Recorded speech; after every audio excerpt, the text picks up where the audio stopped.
Welcome to Mental and Emotional Health 4. In this video, we're going to revisit the key points from Chapter 1 so far. Then we'll illustrate these points by revisiting the story of Talia. Next, we're going to see how our inbuilt alarm system can bring yesterday's pain into today. And finally, we'll illustrate this with two examples. The example of Julian from the last video and Laura. Hi, before we jump into this video, let's look at what we've covered so far in part 1. We've learnt that we have 3 emotional needs: a need for connection, validation, and protection.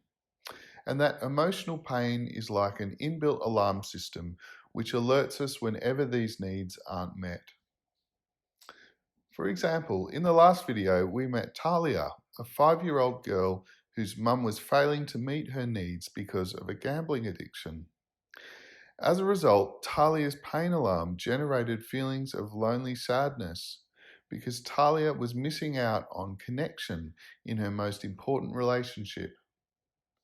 And because mum no longer took pride in her achievements, Talia's pain alarm also generated shame to signal that she was missing out on validation. And finally, Talia's pain alarm produced feelings of fear and anxiety to let her know that she lacked proper protection. Talia felt most afraid when mum would forget to pick her up from kinder. And as the other parents arrived one by one, she also felt ashamed.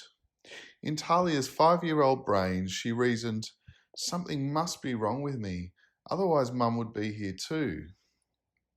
Talia felt alone and afraid in a large and scary world.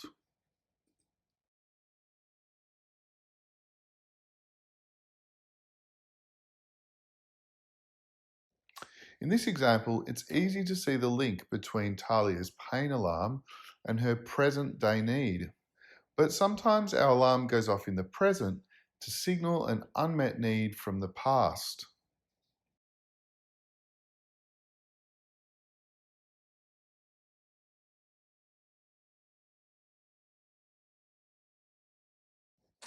For example, Talia is now all grown up and her husband is late picking her up for an appointment. Now, consciously, Talia has forgotten waiting for her mum at kinder all those years ago, but her unconscious mind remembers like it was yesterday. So immediately she begins to spiral down into fear and shame. Talia is experiencing this present day event through a powerful emotional memory of the past. And so she fights with her husband all the way to the appointment.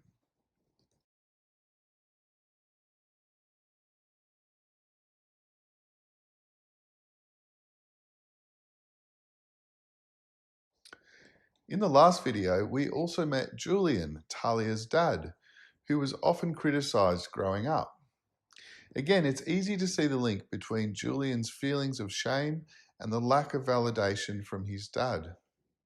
However, years later, well after his dad has passed away, that link is not so obvious. Now, whenever Julian's wife disagrees with his opinion, that same old feeling of shame rises up in his stomach and chest. But these feelings are quickly buried by new feelings of rage, as Julian can't believe how badly his wife is treating him. Why does she constantly attack my opinions, he thinks. She always makes me feel like a fool.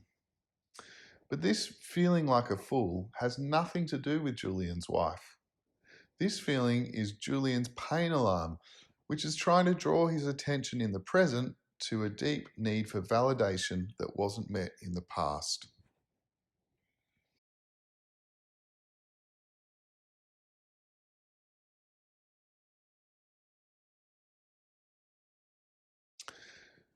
So often these present-day reactions to the past don't seem to make sense. They can be confusing and distressing, both for us and for the people around us. For example, let's introduce Laura. Growing up, Laura also missed out on validation from her dad. So now at the age of 27, whenever she walks into a room filled with people, Laura is also filled with shame. Before she's even said her first hello, this intense feeling convinces Laura that everyone in the room thinks she's weird and boring to talk to. But of course, this feeling of shame has nothing to do with the people in the room. Laura is experiencing her pain alarm. The intense feeling of shame is trying to tell Laura that she has a deep, unmet need for validation, which she needs to do something about.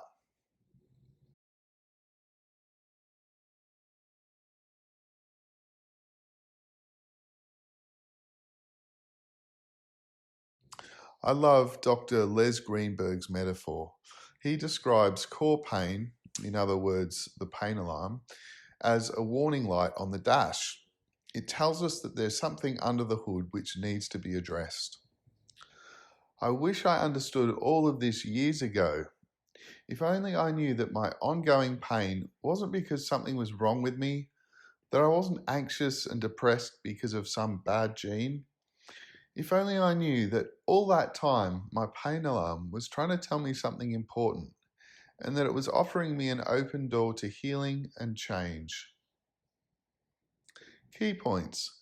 Sometimes our pain alarm goes off in the present to signal an unmet need from the past. When this happens, the pain alarm is like a warning light that pops up on the dash of a car. It's trying to tell us that something under the hood needs to be addressed. Question: have you ever experienced somebody you care about get overtaken by an emotional reaction? How did you respond? In the next video, we're going to find out what causes our alarm system to bring yesterday's pain into today. And we'll also look in a bit more detail at some of the ways we might experience this. So feel free to pop over there now, or if you're curious and want a bit more on today's topic, you can stay right here. And if you're in a relationship, can I encourage you to stick around for the second point of this section, because I think you might find it particularly helpful. Want more? In 1911, a French psychologist demonstrated that the brain has more than one memory system. This was shown in an experiment that he did on a patient who'd lost the ability to form new memories. Each day, the patient greeted the doctor as though they'd never met before. They'd run through the same series of introductions and conversations that they'd had many, many times. But one day, the psychologist hid a pin in the palm of his hand, which pricked the patient when they greeted. The next day, even though the patient remembered nothing about the psychologist or the pin or anything about the day before, she refused to shake the psychologist's hand. Years later, we understand that this is because emotional memories are formed and stored in a different part of the brain to visual, meaning-based memories. This is why we can react emotionally to something without really understanding why. Humans are hardwired for connection with each other. Our mental, emotional, and even physical health depend on it. One study shows that social isolation is more detrimental to our health than smoking. So why are relationships sometimes so hard, especially with the people we love most? Well, a closer look at the brain can help to give an answer. Let's start with a summary of the forces that are at work when we experience relationship problems. Relationship problems begin with a break in connection. This break in connection is then interpreted by our system as a threat. We'll see why in a moment. As a result, we take action to protect ourselves, which reinforces the break in connection. And finally, because our threat system is firing, we lose access to the perspective, wisdom, and resources needed to solve the problem. So let's look at this pattern more closely. First, the break in connection. Now, this is not the same as a disagreement or a heated discussion. A break in connection happens when someone in the relationship no longer feels safe. So walls go up and it feels like we're no longer playing on the same team. Things get personal. Now, these walls might be for good reason. Maybe the relationship is no longer safe. in which case the break in connection is necessary until a repair can be made. But very often it is due to a perceived lack of safety, which comes when one or both partners experience an emotional memory, a painful reaction in the present to an unmet need from the past, just as we've been talking about in this video. Let's take the example of Talia and John, which we touched on earlier. When Talia's husband John is late picking her up for an appointment, her unmet need for validation and protection comes flooding back. She has an emotional memory. She has the same emotional reaction as she had all those years ago when Mum would forget to pick her up from kinder. And her response, which is to shut down, is the same too. Now John has no idea why his wife has gone cold and quiet. All he knows is there's been a break in connection, and so his brain flags her behaviour as a threat. Why is that?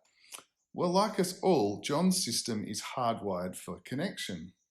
This is because humans are so dependent on each other, even for our survival.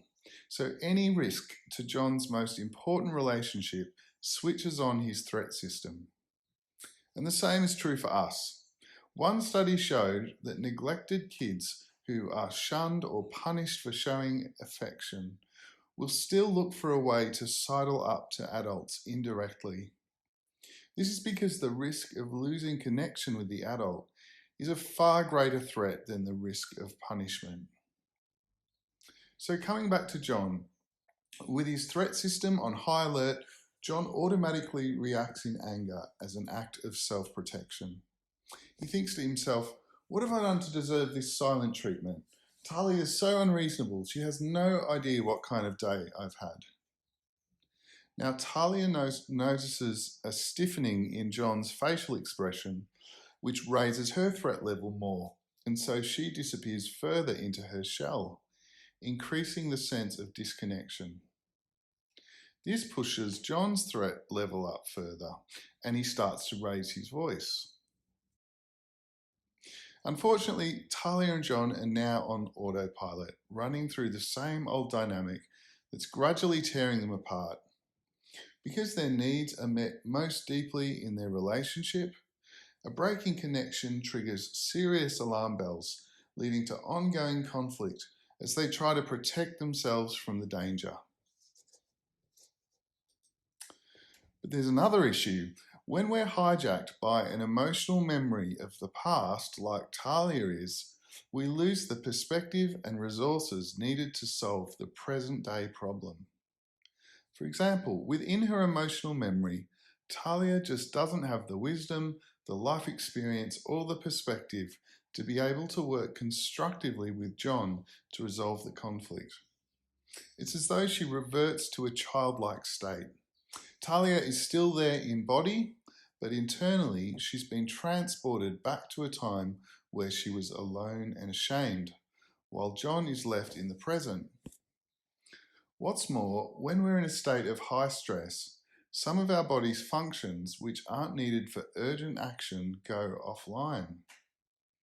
This happens to free up energy and resources for the parts of our system which enable us to fight or flee.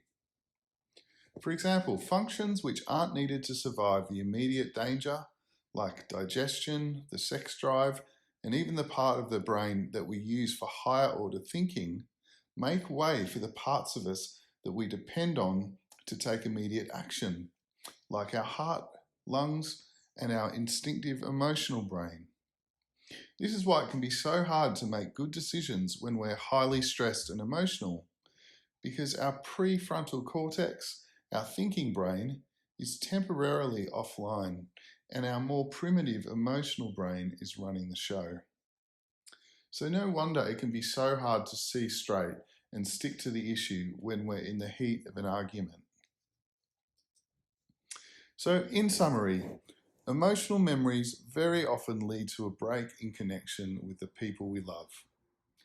Then, because we depend on each other so much, this break in connection is flagged by our system as a threat, which kicks off a self-protective reaction. Walls go up and we go on the attack, or we manipulate, or we retreat into our shell. This response then creates more disconnect, which increases the sense of danger. In addition, when we're hijacked by an emotional memory, we are transported back to a time where we lacked the wisdom, resources, and life experience needed to solve the problem.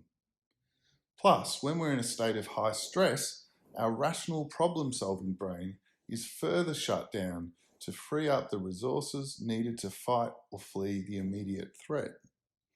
And this makes it even more difficult to work through the issue. So what do we do? Well, for starters, a little bit of understanding goes a long way. For example, in the heat of the moment, John needs to know that Talia's so-called silent treatment is not a personal attack, but it's an unconscious, automatic reaction to her emotional memory.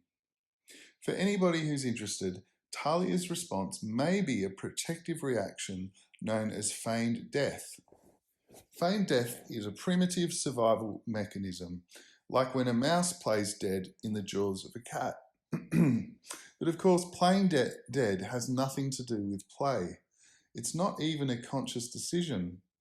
It's the body's last-ditch effort to survive. And as part of her feigned death response, Talia is experiencing a detachment from herself and the world, known as dissociation, along with a state of very low energy called hypoarousal. 30 years ago, shutting down like this was key to Talia's survival, but today it's getting in the way of her most important relationship. John, however, experiences the opposite of hypoarousal. He reacts to Talia out of hyperarousal, which is a state of very high energy seen in the fight or flight response. Now, as John reacts in anger, Talia also needs to know a few things. Even though in that moment it will be difficult to believe, Talia needs to use her thinking brain to remember that John isn't deserting her. She isn't really under attack, and she is still loved. It's just that John's primitive emotional brain is running the show, trying to protect him from danger. So how does this help? Well, when we pause in the heat of battle like this and bring to mind what's really going on, our threat system stops receiving the message, "I'm in danger, help." As a result, our threat response begins to dial down, which enables our defenses to soften so that we can move into a more helpful state of openness and vulnerability. And the amazing thing about vulnerability is that it switches on compassion and vulnerability in our partner. Also, because our threat response is calmed, we regain our capacity for higher order thinking, as well as the perspective needed to work through the problem. Now, there's more about our threat response coming up. But there's even better news. When past needs are met and emotional memories are repaired, as we'll look at in Chapter 4, there's nothing left to trigger our self-protective responses in the first place. And so the dysfunctional patterns and problems resolve themselves. I've experienced this firsthand, and it's amazing.